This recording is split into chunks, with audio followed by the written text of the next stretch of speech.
Halo Bapak Ibu para pimpinan fasilitas kesehatan, selamat datang di ulasan regulasi kali ini. Kita tahu jadwal Anda semua pasti padat banget, makanya ulasan Permenkes nomor 24 tahun 2022 tentang rekam medis elektronik ini bakal kita bahas secara singkat, padat, dan pastinya aplikatif.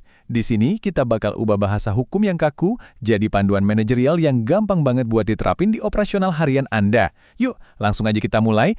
Coba perhatikan tanggal ini. Waktu kita benar-benar terus berjalan. Berdasarkan pasal 45, tanggal 31 Desember 2023 itu adalah batas waktu akhir alias harga mati. Lewat dari tanggal tersebut, seluruh fasilitas pelayanan kesehatan diwajibkan untuk 100% beralih dan menyelenggarakan rekam medis dalam sistem elektronik. Gak ada tawar-menawar lagi? Ini adalah deadline mutlak untuk masa depan digital fasilitas Anda. Nah, ini dia 5 pilar operasional yang bakal kita kupas tuntas hari ini.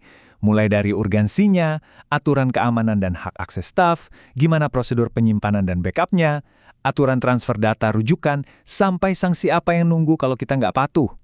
Oke, kita masuk ke bagian pertama. Urgensi rekam medis elektronik. Kenapa sih transisi dari tumpukan kertas ke format digital ini bukan sekedar pembaruan IT biasa? Poin krusialnya ada di pasal 3.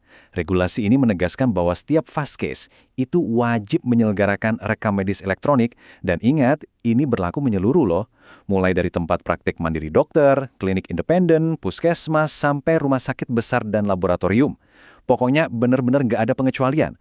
Anda diwajibkan oleh hukum untuk menjalankannya. Lanjut ke bagian kedua, keamanan dan hak akses.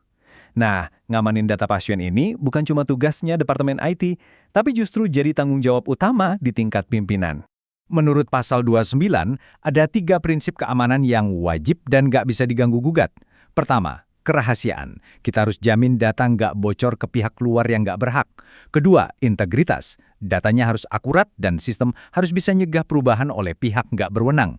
Dan ketiga, ketersediaan. Artinya pas dokter atau staf medis butuh datanya, sistem harus selalu ready dan bisa diakses secara real time.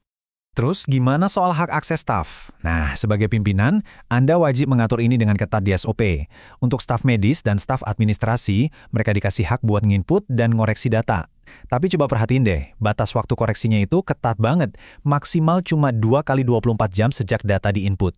Lewat dari situ udah nggak bisa lagi. Di sisi lain, untuk hak yang cuma sekedar melihat data, aksesnya dibatasi khusus untuk staf internal untuk keperluan layanan medis atau admin aja. Jadi nggak ada tuh cerita staf bisa sembarangan akses data tanpa izin jelas. Kita masuk ke bagian ketiga, yaitu aturan penyimpanan dan backup. Infrastruktur kayak gimana sih yang dimintakan oleh hukum? Di mana datanya harus disimpan? Pasal 20 itu ternyata sangat spesifik soal infrastruktur. Anda bisa nyimpen data rekam medis di server fisik yang ada di lokasi Vaskes Anda sendiri. Atau, kalau memakai komputasi awan alias cloud computing, boleh banget. Tapi syaratnya, sistem cloud itu wajib tersertifikasi secara resmi oleh pemerintah. Jadi Anda benar-benar nggak bisa asal milih layanan cloud sembarangan tanpa bukti sertifikasi keamanan yang sah. Nah, ini bagian yang nggak kalah penting, kewajiban backup data. Aturannya mengharuskan 3 langkah wajib.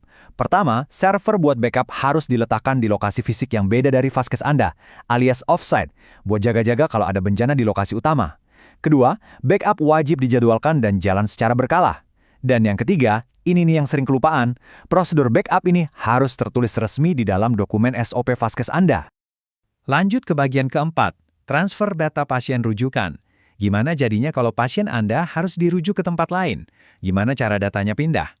Kalau berpatokan pada pasal 24, saat pasien dirujuk, data rekam medis elektroniknya harus mengalir secara aman melewati platform interoperabilitas yang dikelola langsung sama Kementerian Kesehatan. Singkatnya, sistem di klinik atau rumah sakit Anda harus bisa nyambung dan ngobrol dengan mulus sama sistem pusat Kemenkes sebelum diterima sama rumah sakit rujukan. Tapi tenang aja. Walaupun utamanya semua harus lewat jaringan elektronik atau sistem terintegrasi, pasal 26 ini cukup membumi kok. Kalau misalnya ada kendala teknis atau butuh arsip tambahan, dokumen rekam medis elektronik ini tetap sah dan diizinkan untuk diserahkan dalam bentuk cetak fisik, selama itu menjadi bagian dari surat rujukan resmi Anda. Jadi tetap ada fleksibilitas.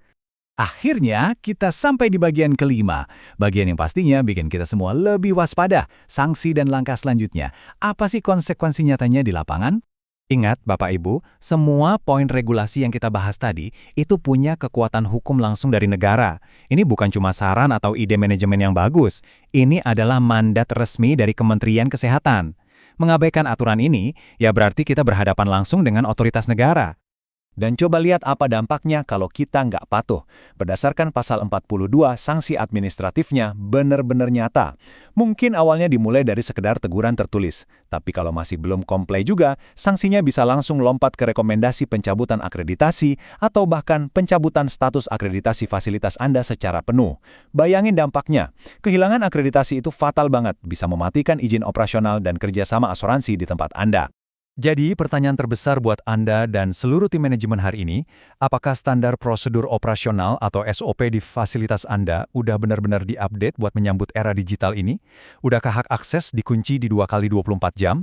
Udahkah sistem backup tertulis jelas dan server cloud-nya tersertifikasi? Waktu terus berjalan, dan kepatuhan Anda adalah perisai paling kuat untuk melindungi operasional dan data pasien Anda.